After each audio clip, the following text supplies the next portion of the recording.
नमस्कार, मैं मोन्टू राजा anti corruption India से स्वागत है आपका। इस समय दिल्ली के रामलीला मैदान में मौजूद हूँ। मेरे पीछे जो आप देख रहे हैं बहुत बड़ा मंच न्याय अधिकार सम्मेलन जो है न्याय अधिकार महासम्मेलन कहा जा रहा है रामलीला मैदान में। नई दिल्ली आपका स्वागत करता है। बहुसंख्यक समाज का मंच है। अब आप ये देखिए कि देश के अंदर 88% बहुजन समाज है। तमाम जो है मंच पे लोग बैठे हैं, अधिकारों की बात कर रहे हैं, बहुजनों के हित की बात कर रहे हैं, लेकिन आपको देख के बहुत हैरत होगी और अचंभा होगा। और बहुजन अगर हैं आप तो आपको दुख भी होना चाहिए कि ये जो आप देख रहे हैं ना, खाली तस्वीरें, खाली जो तमाम जो जनता है वो है ही नहीं। गिने चुने 20, 50, 100, 200 लोग यहाँ पे बैठे हुए हैं। पीछे पीछे तक की सफेद कुर्सियां जो हैं सारी खाली पड़ी हुई हैं। तो बहुजन जो है अपने अधिकार के लिए बोलता है, बात करता है, लेकिन अगर इस तरह की स्थिति हो उस मंच की जहाँ पे बहुजनों की बात करी जा रही हो, तमाम जो है लोग मौजूद ही नहीं है, तो बहुजन को अधिकार कैसे मिलेगा? सर, क्या नाम है आपका? क्या करेंगे? क्या नाम है? अभी नहीं बोलना चाहूंगा। क्या नाम है सर?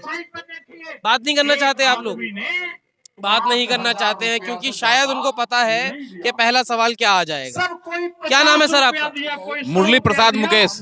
मुरली जी, ये बताएं, रामलीला मैदान में बहुजनों की मुखर होके जो नेता हैं वो आवाज उठा रहे हैं, लेकिन बड़ा दुख हुआ देख के आज जब आया हूँ पूरा मैदान खाली पड़ा हुआ है। क्या बहुजन की जो स्थिति है वो खुश है उसमें?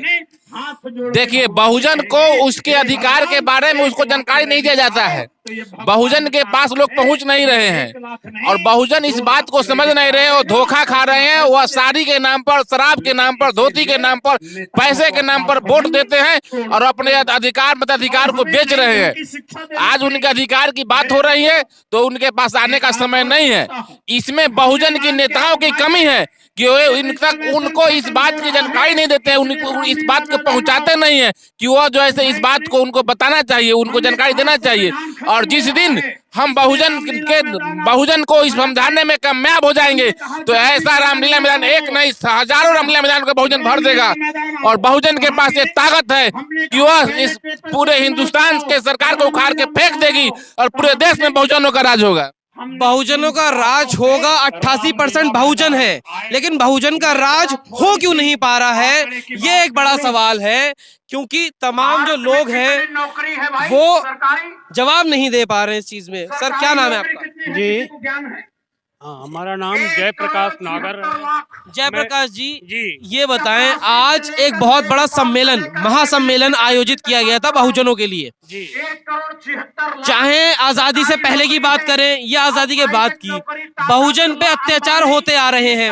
88% है देश के अंदर बहुजन, लेकिन बहुत दुख हो रहा है आज देख के कि पूरा मैदान खाली पड़ा है। नहीं, हमें अफसोस इसका भी आ रहा है कि आपने इतना बड़ा आयोजन किया, लेकिन आज हमारे लोग जो है जगह जगह बटे हुए हैं। कोई पार्लियामेंट में जा रहा है, कोई अंबेडकर प्रतिष्ठान पर जा रहा है, कोई जो है वहाँ अलीपुर रोड पर। तो हमारे लोग जो है जगह जगह बटे हैं। यही सत्ता का भी एक उदाहरण है कि हम लोगों को जगह जगह टुकड़ों में बांटा। मतलब बहुजन जो है, बहुजन में विभाजन हो गया।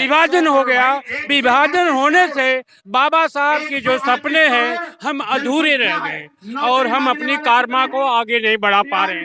बाबा साहब ने जो अपने बच्चों को, अपने इस समाज के लिए उन्होंने अंतिम सांस तक, और जो है 6 दिसंबर को अंतिम सांस लिया, वो अपने आंसू से कहते रहे कि जो कारवा हमने यहाँ ले आकर के खड़ा किया है, मेरे समाज के लोग, मेरे पढ़े हुए लोग इसको आगे जो है बढ़ा दे सको, पीछे झुकने नहीं देना, आगे बढ़ा, वहीं पे छोड़ देना। तो ये बताएं, क्या नाम है सर आपका?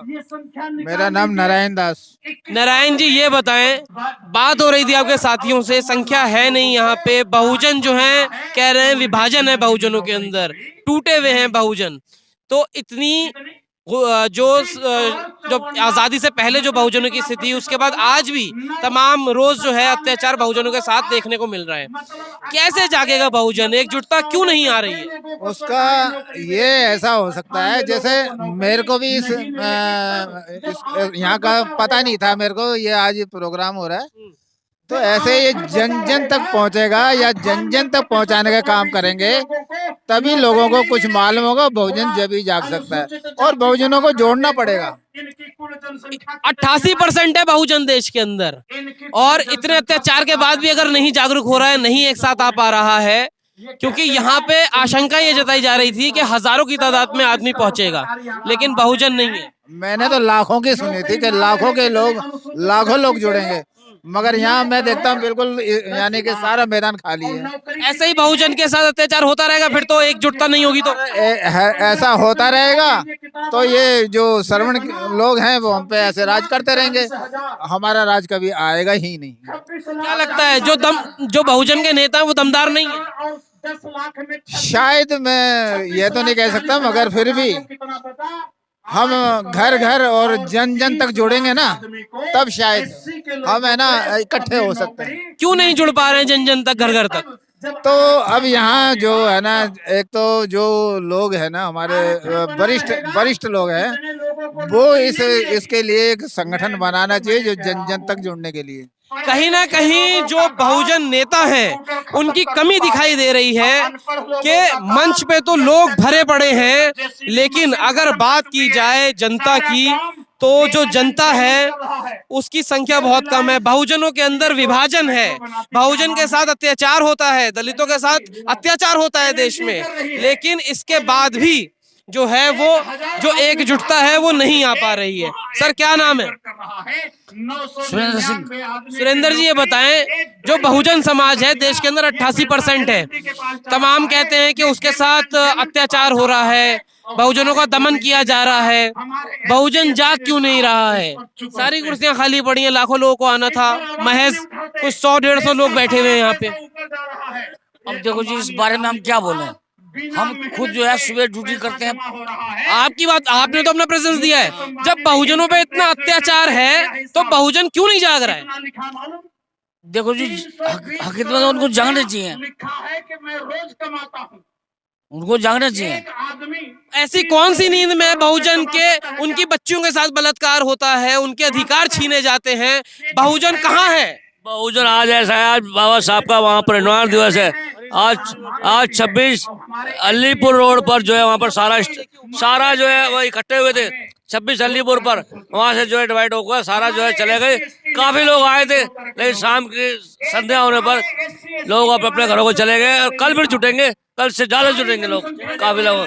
हाँ, जगह जगह स्टेडियम मनाया जा रहा है। 26 जो आज का दिन है, 6 दिसंबर का दिन है आज का दिन, बाबा साहब का परिनिर्वाण। आज तो बहुत ज्यादा होना चाहिए, 88% बहुजन है देश में, डिवाइड हो चुका। आज अलीपुर 26 दिसंबर काफी भीड़ थी, वहाँ से लोग यहाँ आए थे और वहाँ से अपने घरों को चले गए। और कल फिर जुटेंगे, कल ज्यादा संख्या में जुटेंगे। कल कोई जगह आपको खाली नहीं मिलेगी, कल काफी जगह खड़े होंगे। तो जो बहुजन लोग ये इकट्ठे हुए हैं, शायद वो भी ये कह रहे हैं कि भाई एक तरह से कह सकते हैं अपने को डिफेंड करना चाह रहे हैं, बहुजनों को डिफेंड करना चाह रहे हैं। यूथ मेरे साथ मौजूद है। क्या नाम है आपका? मेरा नाम नितिन कुमार बौद्ध है। नितिन जी, ये बताएं, जो बहुजन है उसका युवा कहाँ है? खाली पड़ी है कुर्सियां, कहाँ सो गया है? आज जो इन्होंने प्रोग्राम रखा है, आज 6 दिसंबर है और बाबा साहब का परिनिर्वाण दिवस है। कुछ प्रोग्राम जो है तहसील स्तर पर और राज्य स्तर पर हो रहे हैं, युवा उसमें बढ़ चढ़ कर हिस्सा ले रहे हैं, क्योंकि बाबा साहब को आज श्रद्धांजलि देने का काम कर रहे हैं। तो ये भीड़ का जो आप बता रहे हैं, अभी कुछ देर पहले आप देखते हो तो भीड़ काफी संख्या में थी। अब भीड़ यहाँ से जो चल निकले हैं, जो मेन लोग भी हैं, वो क्या है, कल से बस भर के लाने के इंतजाम में यहाँ से धीरे धीरे जा रहे हैं। अब आप यहाँ लगता है वैसे इससे पहले भी जो है, जब उदित राज का यहाँ फंक्शन था तब भी भीड़ नहीं आ पाई थी। बहुजन सिर्फ कहता है अत्याचार हो रहा है, बहुजन इकट्ठा नहीं है अपने लिए आवाज उठाने के लिए। सर ऐसा है, इकट्ठा तो है बहुजन। आप देखेंगे अभी राजेंद्र पाल गौतम जी ने एक आह्वान पे बुलाए थे, वहाँ आप रिपोर्टिंग करते, वहाँ पे कितने लोग थे? सड़क पूरी भरी हुई थी। राष्ट्रीय अम्बेडकर अम्बेडकर स्मारक अलीपुर रोड पर जो है। आज मैं कह रहा हूँ आज इतना बड़ा दिन है, कहाँ है युवा? मैं आपसे कहना चाहता हूँ कल आप 11 बजे यहाँ पे रिपोर्टिंग करना और आप पीछे तक देखोगे युवाओं की और सब जितने भी लोग हैं यहाँ पे SC ST OBC माइनॉरिटी जो समता भाईचारे में विश्वास रखते हैं, उनकी यहाँ पर जो देश में सबको समान अधिकार समान शिक्षा के पक्ष में है, वो यहाँ पर सब लोग मिलेंगे आपको कल। तो कल कह रहे हैं कि कल जो है वो बहुजन जागेगा, कल जो है वो बहुजन आ जाएगा। वहां पे कुछ महिलाएं भी हैं, जो महिलाएं हैं उनके साथ तमाम अत्याचार होते हैं, महिलाओं से ही बात करते हैं, वो क्या सोचती है ये। क्या नाम है आपका? निशा देवी। निशा जी ये बताएं, बहुजनों पे कहते हैं अत्याचार हो रहा है, आप एक महिला हैं, तमाम अत्याचार देश के अंदर देखे जाता है, महिलाएं कहाँ हैं? साहब खाली पड़ा हुआ है, महिलाएं एकजुट नहीं हो पा रही हैं। ये तो गिनी चुनी महिलाएं हैं, संख्या कहाँ है बहुजनों की? संख्या नहीं है। क्या नाम है आपका? शगुफ्ता। शगुफ्ता जी ये बताइए, बहुजनों के साथ तमाम कहते हैं अत्याचार हो रहे हैं, तो बहुजन 88% है देश के अंदर, महिलाएं कहाँ हैं? खाली पड़ा है मैदान। अरे महिलाएं हैं उधर टेंट में चली गई हैं, टेंट में चली गई हैं बैठने के लिए। टेंट में चली गई हैं क्योंकि यहाँ पे जितनी संख्या है बहुजनों की देश के अंदर, एकजुटता दिख नहीं रही है। अब भाई जब दिल्ली की नहीं आई तो हम क्या करें? अच्छा, आप कहाँ से आई हैं? डिस्ट्रिक्ट मैनपुरी से। अच्छा, तो क्या कह रही हैं? लग रही तो चली गई। अच्छा, ठंड के कारण जो है महिलाएं यहाँ से गायब हो गई हैं। तो देखिए कहीं अपने आप को कमी ना हो जाए, इसलिए तरह तरह के एक्सक्यूजेस भी दिए जा रहे हैं। बहुजन कितना समझ रहे हैं, कितने जागरूक हो रहे हैं, बहुजनों की आवाज जो है मन से उठाई जा रही है। और बहुजन समाज जो है, एक बार कहेंगे दिखाइए कि बहुजन समाज पहुंचा नहीं है यहाँ पे, तो इस संख्या को देखते हुए क्या बहुजन के साथ इंसाफ हो पाएगा? अगर आप बहुजन हैं और इसको देख रहे हैं तो अपनी जो प्रतिक्रिया है जरूर दीजिएगा, आपकी जो राय है वो कमेंट द्वारा साझा करें। अगली अपडेट के साथ आपके सामने फिर प्रस्तुत होंगे। नमस्कार। सब्सक्राइब करें हमारे YouTube चैनल को और बने रहें हमारे साथ।